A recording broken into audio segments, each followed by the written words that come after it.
Today's rapid fire question is, does DTI or debt to income ratio impact my mortgage rate? Now recently I created a post on one of the Facebook groups for first time homebuyers about requesting homebuyers to not think that credit score is the only thing that impacts mortgage rates.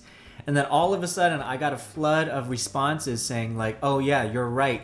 It's actually DTI. Don't forget about your DTI, debt to income ratio. And that's actually incorrect for the majority.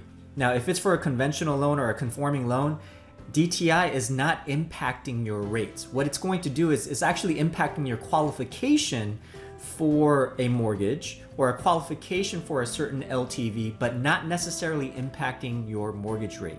So I want everybody to understand that DTI, it's going to impact your qualification, but not necessarily mortgage rate. Now, you're going to be asking, what impacts my mortgage rate? Well, I created a video recently actually explaining what about you, what's in your control that impacts mortgage rates, as well as a couple of things that's outside of your control that impacts mortgage rates. So I'll share it at the end of this video. You should click on it. It's a short video to walk you through exactly what points that you should be thinking about that's going to be impacting your personal mortgage rate. Hope you liked this video. If you liked it, please comment below. If there's any other questions that you might have for me, comment below, like and subscribe. Appreciate you. Thanks.